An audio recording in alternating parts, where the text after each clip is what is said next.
Hey, what is up, guys? It is I'm so excited to have you here. I know it's been some time. It's been almost actually, I think, about 2 weeks since I've done one of these. I apologize. I was traveling a little bit for my buddy's bachelor party, and then I ended up getting a little bit ill and not feeling the best. I think partially, if you've ever lived in Texas, there's a lot of like seasonal allergies that happen here, and so I was feeling fine. But then when I got here and arrived back, I felt really just like my nose was dripping, everything like that. So anyways, so excited to have you here. If you are here, obviously to learn about masculinity, things of that nature, go and click that subscribe button because I'm telling you there's going to be a lot of good content for you guys in these videos. But today, specifically going to talk about whether religion is evil. Now, mind you, just to give a little bit of context, I was raised, I would say I was raised fairly, a big part of my, I wouldn't say I wasn't raised Christian. I wasn't born Christian at all. I just became a believer very young. I'm at around like, really committed at around 15 years old, 100%. And during those times, I was raised I was in a charismatic more of an environment. And while I still believe in the gifts and the move of the Holy Spirit and revival and so on and so forth, there was a lot of language that I have come to believe today to be very much incorrect and not necessarily true. And part of the language that you may have heard in charismania is, quote unquote, the spirit of religion. That we should be afraid of religion, that we should avoid religion, and that religion is bad, and religion is evil, and religion. And you've heard this predominantly perpetuated, mostly in evangelicalism, and especially within the charismatic circle, where you're binding the spirit of religion over a particular space. And while I understand what some of these people may be trying to say, language is important. And if we don't define words properly and correctly, we can never harmonize as the body of Christ. We can never come to a true unity of the faith because we completely define things entirely differently. Now, here's the truth. A big part of this historically was popularized during probably, I would say, in the mid to late 1900s, early 2000s, where you kind of heard Jesus he invites you into relationship, not religion. And you heard a lot of this kind of parroted messaging within the evangelical space to kind of invite people into a relationship with Jesus. Christianity is about relationship, not a religion. Christianity is not a religion, it's a relationship. All of that stuff. And the truth is that we have got it all wrong. We've gotten it completely wrong in terms of what religion actually is and what, in many ways, what I believe we are trying to say, okay? When we're thinking about language, we have to look at history, we have to look at facts, and we also have to look at also the Bible and what the Bible actually says about these particular things. And I believe we have grossly mistaken our understanding of what religion actually means. I actually think, gasp, religion is good. It is not evil. It is absolutely awesome. We need true religion. We need real religion. God-centered, oriented religion. Now, I'm going to go and bring up some Bible verses to you guys and just kind of share a little bit of some context that would probably give you a little bit of insight and perspective around the understanding of how we see religion, so to speak. So first and foremost, let's ask ourselves the question, what is the word religion actually mean? Well, when you actually look at the Latin noun religio, it refers specifically to obligation, bond, reverence, rebinding, ritual, good faith. It simply means a system of faith, a ceremony of worship. Fundamentally, what that would mean is that raising your hands and worshiping the Lord is a religious practice. It's a ceremonial practice. It is a practice that we apply, of which symbolizes and has a particular message, a symbol of faith. And so when we actually look at the Latin and when we look at the actual definitions of religion, we don't find that necessarily it's wrong. The question more so becomes, what do we give our obligations to? What do we revere? The truth is, and I believe when you look into even some aspects of science, there's a great man, Jordan Peterson talks about this, the biological instincts of religion, the religious instinct, so to speak. And then another doctor, PhD, Dr. Ian McGilchrist, I believe. He is a psychiatrist and neuroscientist, and he goes very much in depth into the neuroscience of the sacred and the divine, and we've gotten it very much wrong in our rationalistic, centered post-Enlightenment era, where we have viewed rationality as the centerpiece of human nature, rather than understanding that the sacred is very much a big part of the human personality and the human brain. Anyways, so religion is not bad. It's actually wired into us. It's a part of who we are, where we are worshipful, we are reverential, we are venerative. We love veneration, we love reverence. And so the question actually is more so, what are we venerating? What are we revering? What are we creating obligations around, to which we center out the supreme authority over that one particular thing? The truth is if you really think about it, religion is the instinct to determine a person, place, or thing as the top of the authority hierarchy within the mind. Let me say that again. Religion, or a religious practice, to create a religion or to express a religious instinct, I believe, if we look at the actual definitions of it, and we also look at some biblical passages in terms of understanding religion, we would understand that religion is a worshipful, venerative reverence, to where we venerate that which is the highest authority of our mind. Whatever is at the highest authority of our mind, whether person, place, or thing, that is the God of our lives, of which we venerate and worship, and of which we create religio around. Which means that, yes, when you put Christ at the top of the authority hierarchy of your mind and soul and will, your psyche, that is religio. That is a religious instinct. But simultaneously, if you put money, or if you put science or technology, that is also venerative religio. At the end of the day, it is all religio, or it is all an expression of the religious instinct that we have been given. We have been given religious impulses that have been there, created by our Creator God, who is almighty, but they are to be utilized properly. Here's the thing.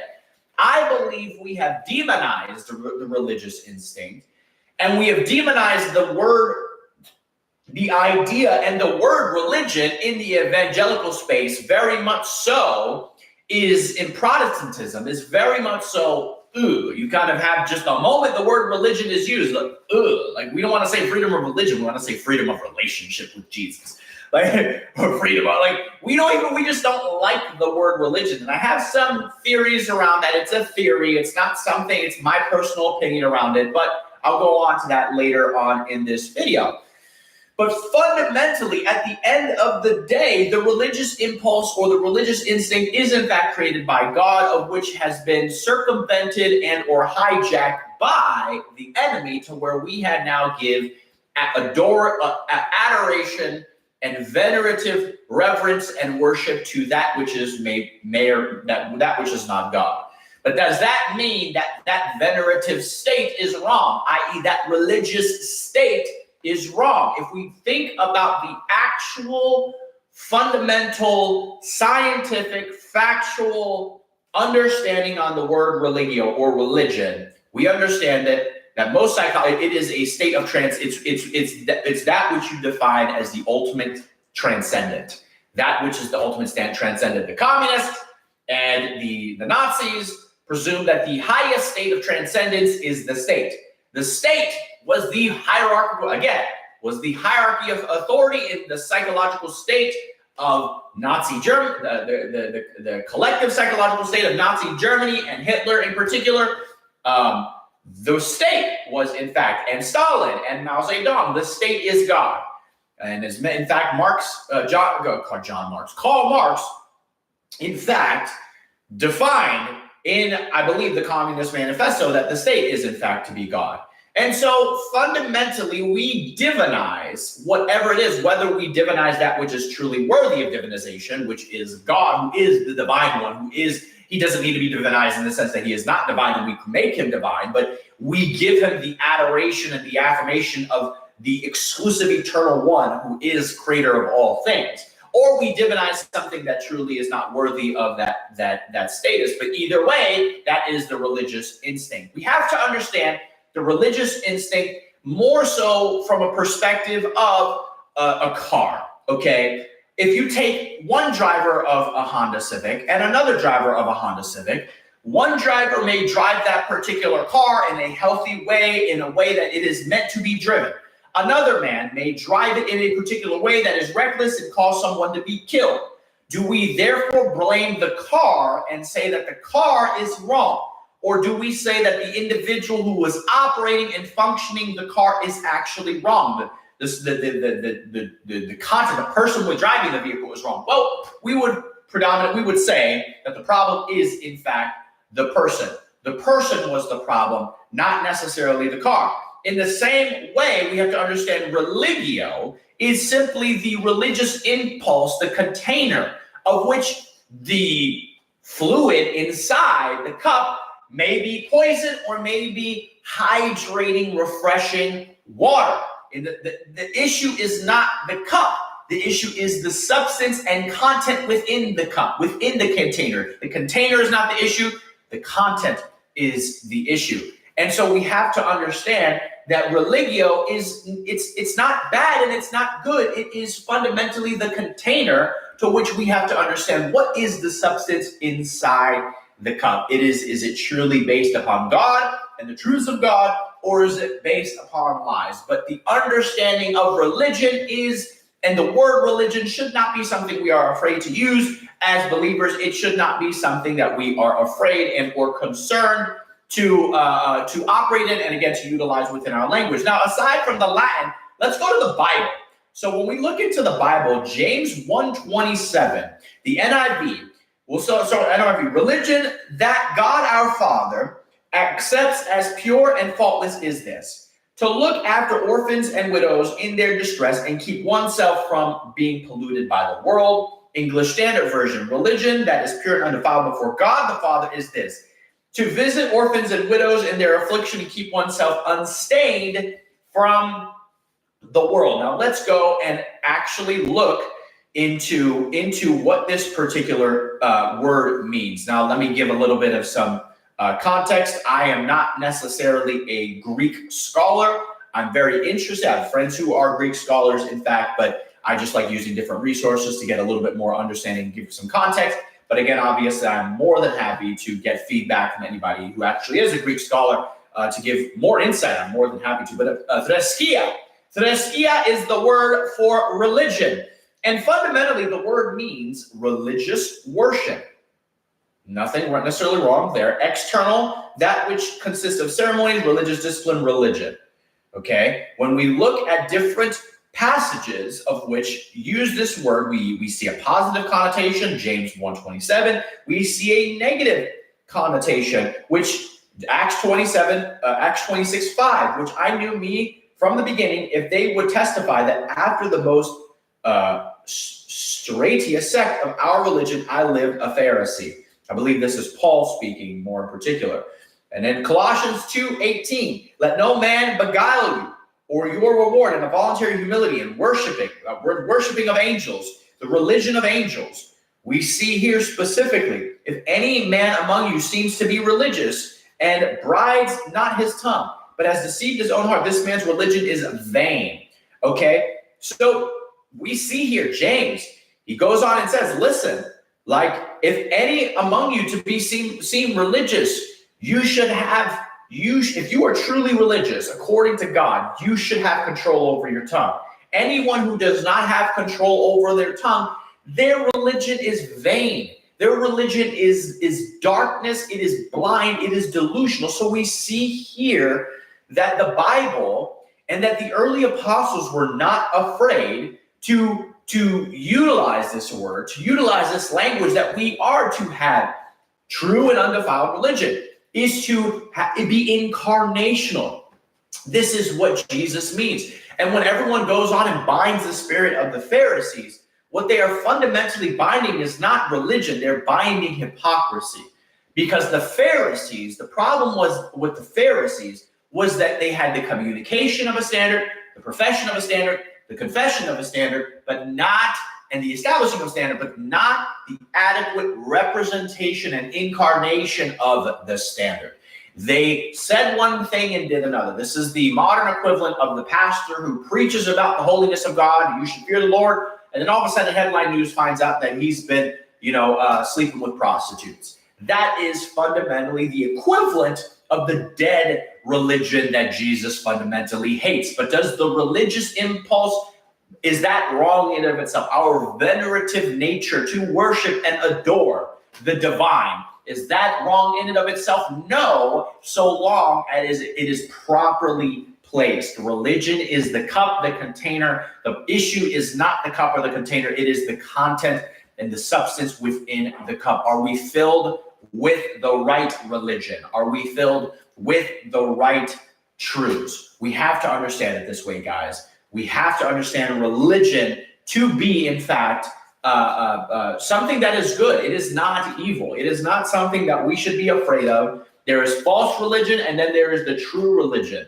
There are false prophets, and then there are true prophets. There is the true Christ, and then there are false Christs. At the end of the day, there are angels, and then there are demons. So we have to not be afraid. We have to understand things properly. Again, language really does matter. We have to understand language. We have to define things properly. The problem with today's culture is that we are so relativistic, not just morally, but linguistically, to where we begin to perceive everything as completely adaptive and then totally subjected to the interpretation of the person. It is not definitive. It is not absolute. It is merely interpretive based upon the observer and how they feel that word comes off or what it means to them, when in actuality, words have definitions. We have to honor definitions. And in today's day and age, they just want to change the definition of man and woman and so on and so forth and say, one moment a woman is not, someone with the genitalia of a vagina. And then the next moment, this female boxer, this supposed female boxer, the Olympian, because they're, she's intersex. Well, she was born with a vagina. So how could these conservatives go on and say that? It's hysterical. We can't properly have healthy opinions and right arguments because we constantly move the needle of what actually is the definition of a word. And because we can't have the proper definition of a word, we can't properly actually come to healthy conclusions about what is true, what is untrue, what is right, and what is wrong. And because the needle is constantly moving. And so, guys, we cannot allow ourselves to be influenced by the world. The world sways to and fro. There's no steadiness. There's no immutability, unchangingness. We, as those who are followers of Jesus, we get to experience immutability. We get to experience the unchanging nature of God, and therefore we get to experience God's eternal words and God's eternal language, whereby God's language is absolute. We get to understand these things, and we need to properly define these things, because I think I know that it is absolutely impacting negatively our culture. Now, let me go on and share some theories with you. That, again, these are my personal theories. These are not something that I'm necessarily going to say are in fact guaranteed. But to close this off a little bit, to finalize this video, in terms of what I think is going on, and what I suspect is going on is, I believe that the church of the West, in fact, has been radically infiltrated by Marxist doctrine. Now, what do I mean by that? Here's what I mean. I don't find it coincidental. Now, again, this is all theories. This is all very speculative. This is very much my intuitions and kind of me working things out with you, and hopefully, there's some value in it for you and get you thinking about some things. But when I think about the sentiment, when I think about church culture right now, especially in modern evangelical, now mind you, I very much so, I attend Mercy Culture, which is technically an evangelical church. Mercy Culture by Landon Schott. They are doing a plant here out in Austin, and I'm a part of that. And so I'm technically a Protestant, even though, I have many theological conclusions that actually put me more closely aligned with Eastern Orthodoxy. That being said, I find that when I think about, I did missions for years and traveled around the world and preached the gospel and so on and so forth. And from my experience of church culture, from my experience of kind of the scandals that we see here within the evangelical church, along with the growing transition of individuals from the world of Protestantism, you're seeing a mass exodus out of the Protestant world and actually into Eastern Orthodoxy and Catholicism. And so I look at all of these moving parts. People are moving to Eastern Orthodoxy and Catholicism, which are, in fact, if we are honest and true about the kind of history, Eastern Orthodoxy and Catholicism are, in fact, more of the traditional and ancient expressions of Christianity that we have. They're the most original. And I'm saying that as an evangelical. And so when I think about the nature of what is going on in the evangelical church and kind of the growing sentiment and sentiment towards Catholicism and Orthodoxy, and the growing transition out of evangelicalism into Orthodoxy and or Catholicism, along with the history of Karl Marx's anti-religio sentiment, I don't find it coincidental that the sort of revolutionary spirit of the Protestant church that is against the nature of authority expressed in the Orthodox and Catholic Church.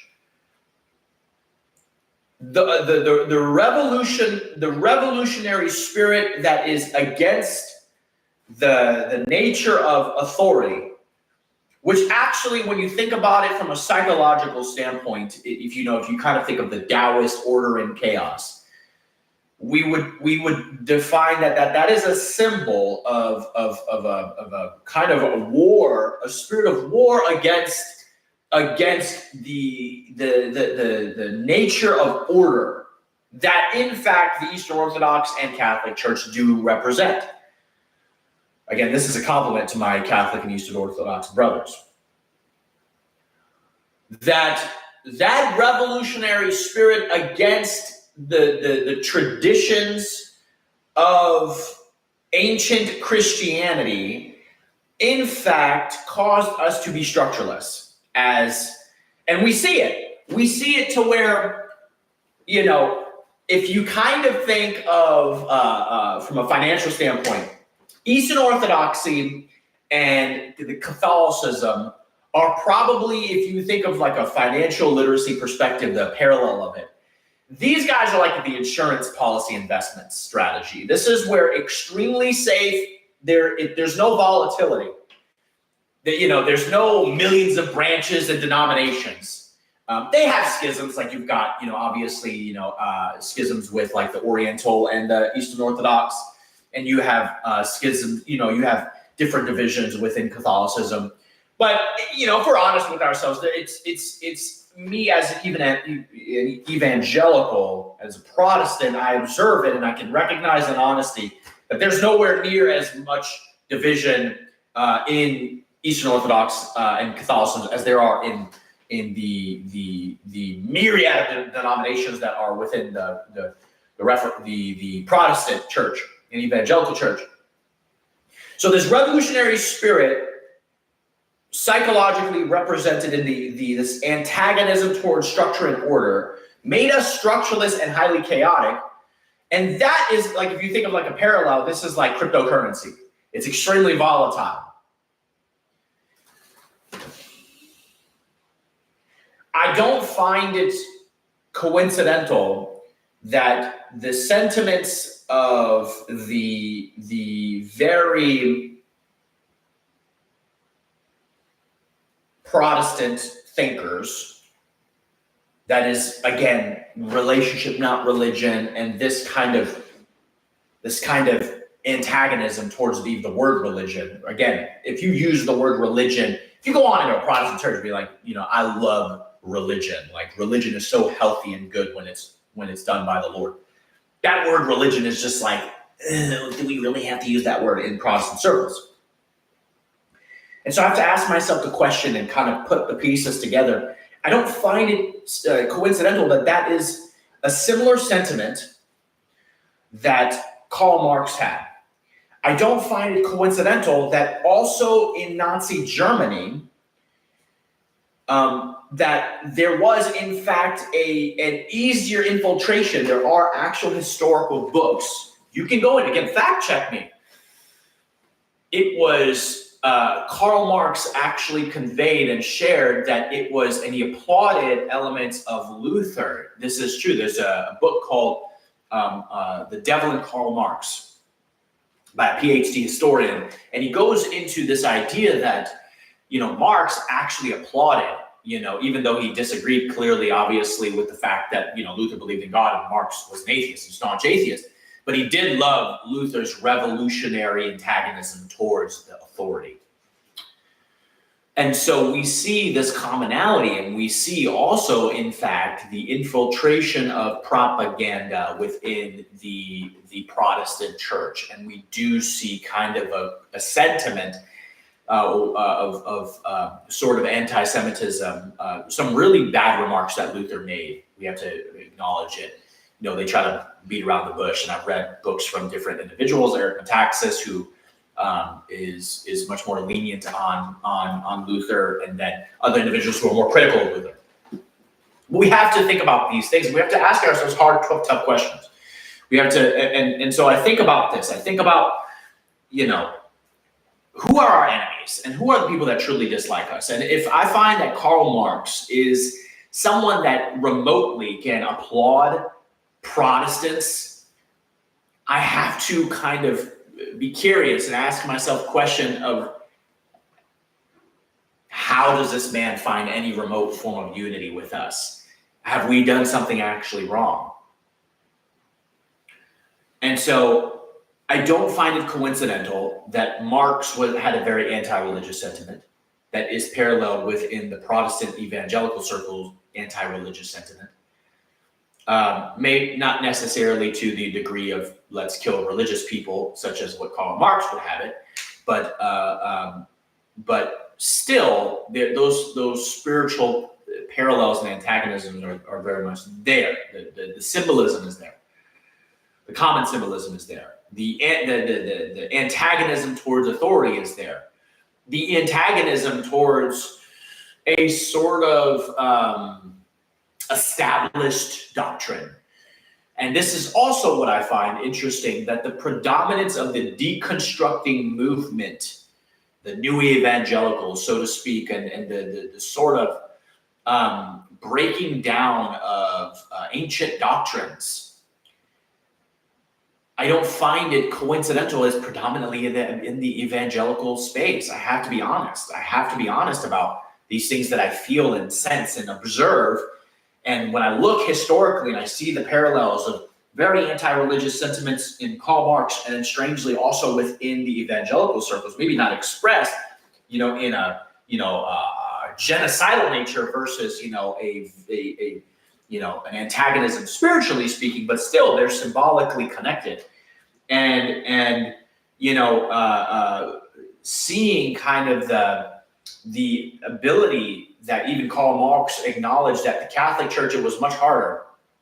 I don't know, this wasn't Marx, but this was a Marxist. I can't remember who exactly. I don't know if it was Lenin or someone else.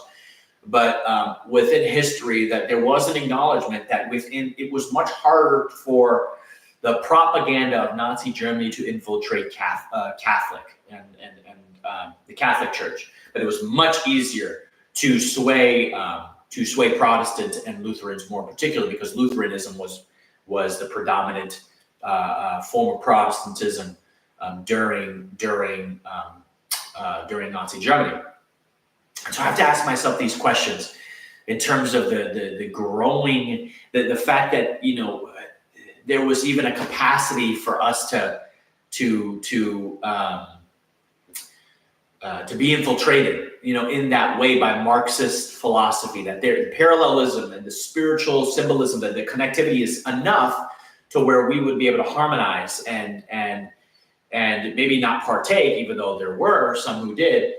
Maybe not partake in the genocidal nature of Nazi Germany, but certainly apathetically contributing towards it in not necessarily being a part of the resistance.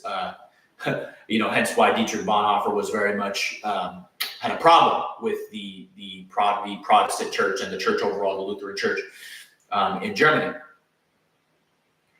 And so I have to ask myself these tough questions.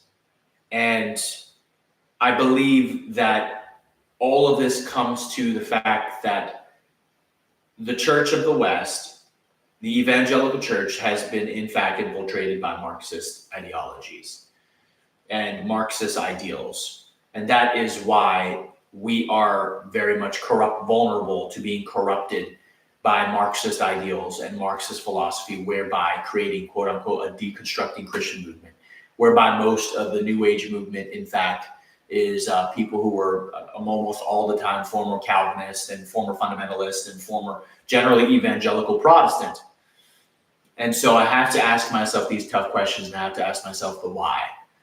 Why is this the case? Why is this much easier for us to be very just infiltrated to this degree versus, you don't. It's not to say that you don't see it doesn't happen or that it's not possible, but you don't see kind of the nature of heresy within Catholicism or Eastern Orthodoxy as much as you do the sort of Protestant evangelical circles. And you also don't see as much of the, mass scandal. We're seeing kind of the exposure of Protestant evangelical leaders and sexual offenses and different things and stepping down and secrecy and all of this stuff. And so, and it's, Marx was a hedonist. He some historians don't know. Some historians speculate whether he raped his maid or they just, had an affair. And Marx had a wife. But fundamentally, Marx was a hedonist as well. And so we have to ask ourselves the question, why, number one, is there a similarity or a similarity of lifestyle, of an easy hedonism that exists within the sort of Protestant circles of free grace and it's okay and do whatever you want, that is in common with a man like Karl Marx? Why is it that there is an easy philosophical synthesis between Marxist ideology and not so much Eastern Orthodoxy and Catholicism, but more evangelical Protestant circles, to where Nazi propaganda is able to infiltrate our circles much easier? we have to ask ourselves these hard and tough questions. And I think a big part of it has to do with the fact that we've adopted very similar anti-religious sentiments that we've deemed as prophetic, or we may have well-meaning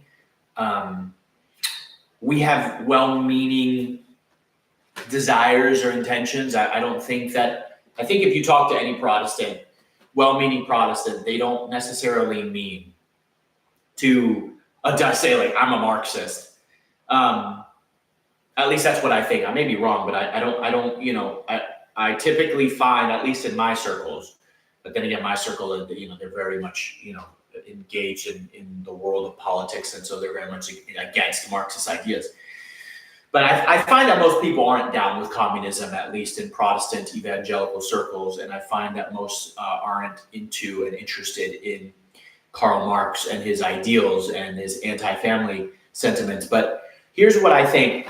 When you think about influence, and there's a great book by Robert Cialdini. He's a social psychologist, and he talks about influence. And there's a lot of books on this. You understand that part of influence and part of infiltration is adoption, and it's micro adoptions. And I understand this because I run a marketing agency. Is that part of how you get someone to buy your product or buy into your product is you get someone to have a minuscule agreements with you. And so there's a series of yeses that the ladder of yes, and people in sales and who understand persuasion understand that if you want to persuade someone, there has to be agreements. And as there are these psychological agreements, within the sales process and when the process of winning someone over, that you have to get agreements. And you have to get alignments, and you have to create a sort of synthesis.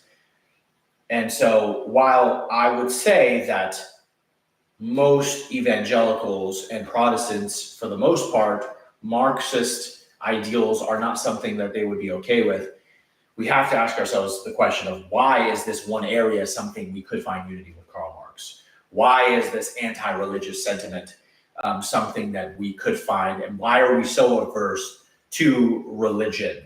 And why is it that we, instead of properly defining religion as there are false religion and there is true religion, but religion as a word should not be something we are averse to, like Ebola or some disease that can kill us.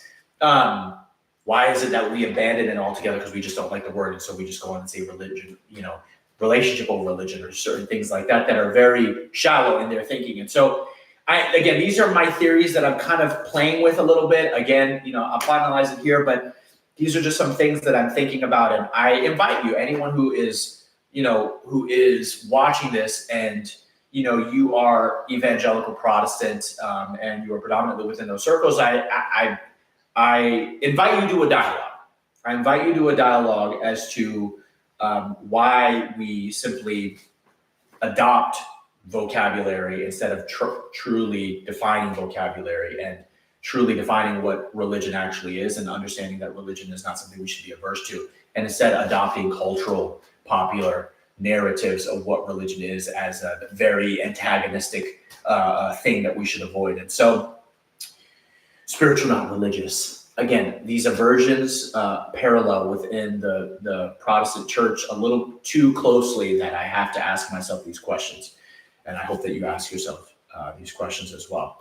Anyways, love you guys. Thank you so much for hopping on this video. If whatever you want to learn in terms of, again, related to masculinity in relationship to theology, history, psychology, and philosophy, again, let me know in the comment section down below what you guys would like to take away in terms of what you would like to learn more. Again, hit that subscribe button, that like button. I'll see you in the next series of videos. Cheers.